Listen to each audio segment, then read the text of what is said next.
What's up everyone, and welcome back to the MMA Zone. Today, let's get started with Charles Oliveira sends a warning to Ilia Topuria. Ever since losing to Islam Makhachev on the UFC 280 card, Charles Oliveira has been trying to get his hands on the lightweight title. And before we continue, make sure to leave a like on the video to help support the channel. Ahead of his upcoming fight with Ilia Topuria on the UFC's International Fight Week card, Du Bronx sent a warning to his opponent, making it clear that although he knows El Matador is a great fighter, he's going to get knocked out come June 28th. During an interview with Full Violence, he stated, "It's a great fight. He's a great fighter, but I don't need to prove anything to anyone about who I am. This fight came at a huge opportunity. I will knock out this guy. That's for real." While Topuria will be heading into this fight with a new coaching team behind him, the Clement brothers indicated in an interview with Marca that there's been no bad blood between the two sides.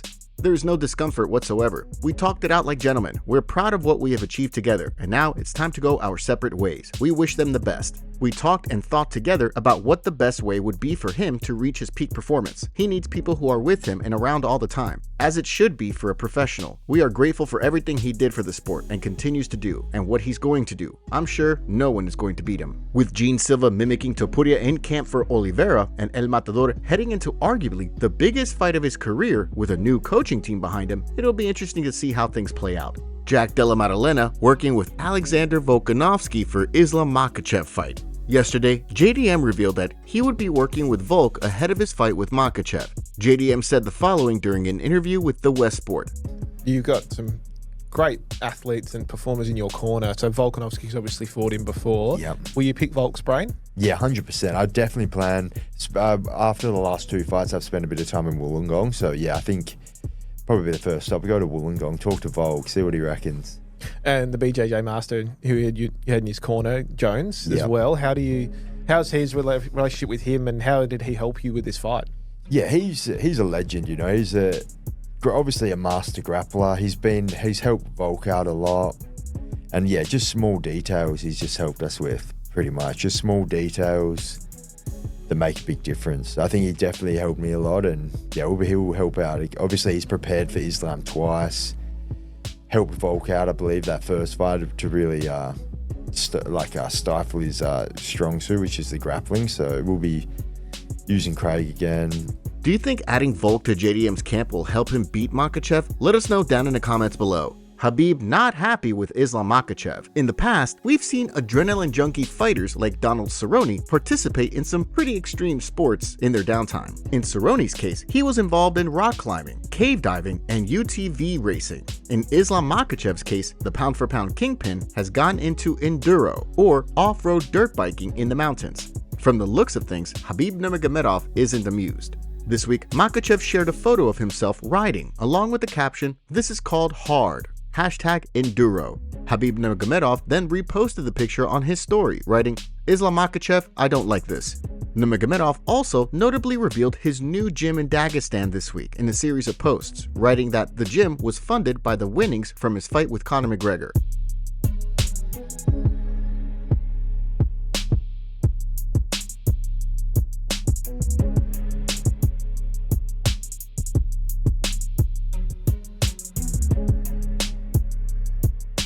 "I flew to America, became part of the biggest rivalry in combat sports history, beat someone I didn't like, and got paid for it. When I returned to my homeland, I invested that money into this beautiful place in Dagestan. This training center has a very unique story." As he went on to write, he may never be able to recoup the money he invested into the gym, but his goal is bigger than money. Jon Jones fires back at the MMA community. Jon Jones might have hinted about defending his title and silencing the rest of the heavyweight division while comparing himself to an alpha dog that was seen in a video putting another dog in its place. But now, the heavyweight champ is pouring cold water on a potential title unification fight. This week, Jones clapped back at an MMA community member who asked him how it felt to be retired, writing, "I don't know if I want to call it retired. I feel like I'll always have an ability to pop out and show them. I've had many breaks throughout my career. My identity outside of fighting is well intact. I'm genuinely enjoying life. I'm growing in different ways." Jones also notably responded to a fan who called him out for wasting Tom Aspinall's prime, replying, "Cry more." While he may not consider himself retired, as Jones told a different fan, he's content with his legacy both inside the octagon as the youngest champion in the UFC and outside of the octagon as a businessman and a father. On the flip side, while Tom Aspinall continues to stay ready, the interim champ revealed to Demetrius Johnson that waiting in limbo is draining. I've been almost a year inactive with no prospect of anything apart from weight. Yeah.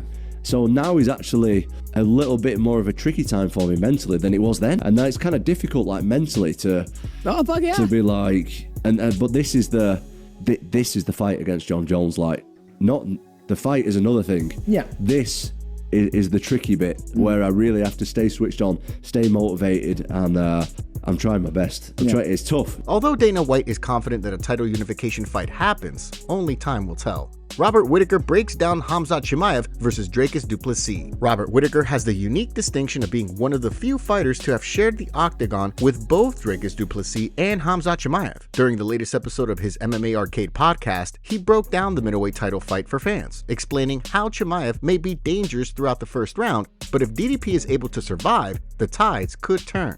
How do you stop his takedown? Okay. Yeah. I don't think Dricus will stop Chimaev's takedown. Okay. I like it. It's like, oh, mate, trust me, it's kept me up at night. I've been just running it back. Yeah. And it's like, there's a way, but it's tricky. Okay. Because once he gets his hand on you, once you back up on that fence, he's going to stay there on you. Now, can he do that? Can he? Because I believe he will get Dricus down. He will control him for a round.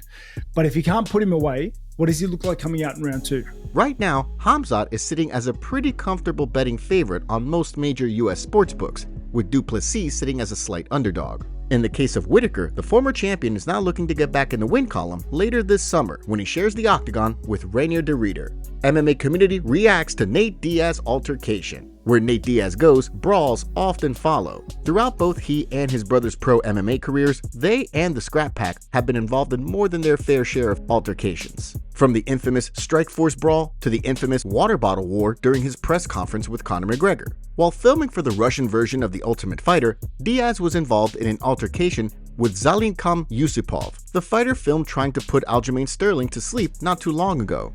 Jake Shields provided video footage of the situation, breaking everything down for fans.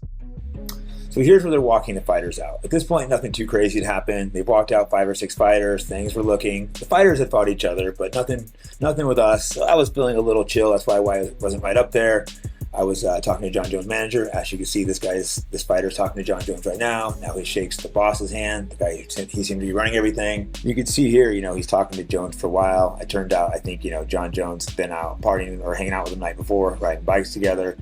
So they were already friendly, Obviously, I wasn't aware, but the main guy had brought this guy out in the season before. This guy had choked out Aljamain Sterling. I didn't watch any of the show, so I didn't realize the fighters were trying to fight. I didn't know the fighters were fighting the fighters. I figured, it's Russia, it's possible. That's why I came out watching Nate, but I was a little too relaxed. He talked to the boss. Now right here he comes to Nate, and he starts saying like, "Oh, I'm a gangster." See, kind of flashing at Nate a little bit. You see Nate flashing back, in there running his mouth. But I wasn't paying attention like I should have been. My fault. But luckily, our guy Jose right there, he's watching. You can see him seeing the situation, and Nate just went and slapped him. So as you see, Jose comes up. Now the guy just started trying to spaz out, acting crazy as people circle him. Like, I didn't know this guy was known for fighting, but bam, our guy just popped him in the head right there. Boom! See, smacked back. Now he hypes up, trying to pretend like he's going to hit everyone. He said, had I been smart and watched the show, I'd realize this guy's constantly being in fights. There's videos of him constantly coming up and choking people from behind. You walk back, you see no one's escorting him out. There's probably about 100 Chechens and Dagestanis there. You can't see them all in the room because this mansion is insane. This is just one room and one of 3 stores. Plus there's guys all outside. So clearly they could walk this guy out, but they're not really making any effort. Here's the crew, here's Nate, now he's realizing these guys are fighting me. So at that point I started being a lot more on guard watching.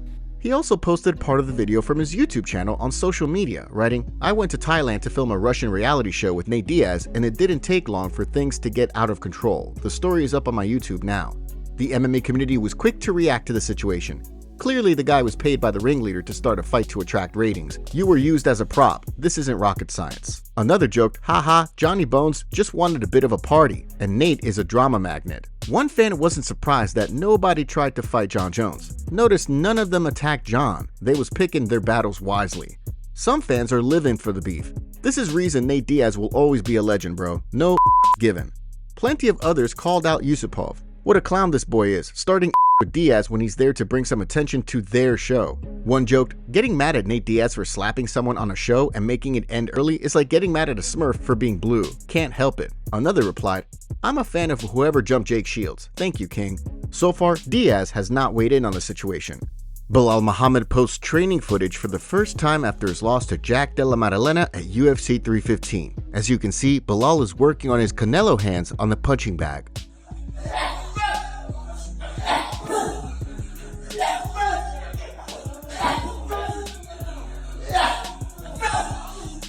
Straight punches. Speed, eso.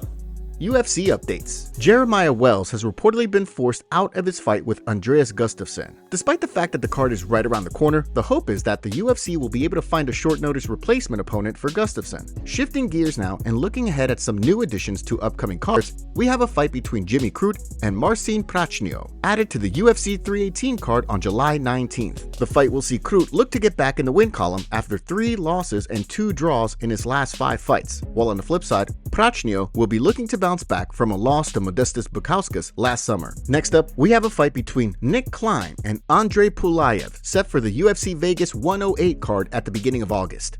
The fight will see Klein look to pick up his first win inside the octagon after a loss to Mansour Abdul Malik in his UFC debut back in February. On the other side, Pulaev will be looking to secure his first promotional win after a loss to Christian Leroy Duncan in his debut.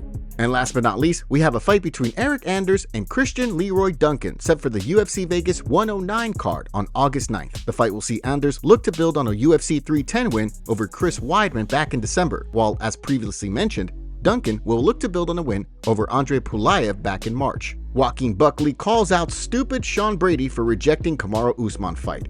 While Joaquin Buckley might be preparing for arguably the biggest fight of his career against Kamaru Usman, according to New Mansa, Kamaru Usman originally wanted to fight Sean Brady. During an interview with Parry Punch this week, Buckley called out Sean Brady for turning down an opportunity to fight Usman on the heels of his win over Leon Edwards. Let me know. Claimed he wanted the Sean Brady fight. Sean Brady skipped on him because he's like, I don't need you now. I'm number 1 contender. Oh, is Which that what Brady's happened? Stupid. If that's true, Brady, you dumb. That's what Usman said. Damn. I'm going off what Usman said. Okay. Right? Yeah. Because he said that fight made more sense. Sean Brady reached him up at a time where he wasn't number 1 contender. I think he number 4, number 5, or whatever. And he was like, hey, man, I love to fight you. Being on some respectful stuff. He said, yeah, right now, talking about Kamaru Usman, it's not a good time for me. As Buckley went on to say in the remainder of the video, after Usman turned down a chance to fight Brady, then Brady returned the favor after beating Leon Edwards, saying that he doesn't need a fight with the former pound-for-pound king now that he's the number 1 contender. Of course, with plenty of other fighters like Buckley, Ian Gary, and Shavkat Rakhmonov all vying for a crack at the belt, there's no telling whether Brady being the top-ranked welterweight on UFC.com means that he's next in line for a crack at the title. At the same time, Kamaru Usman plans to play spoiler to Buckley's plans to beat him and call for a title shot. In a new video shared on social media, the former champion looks locked in while training.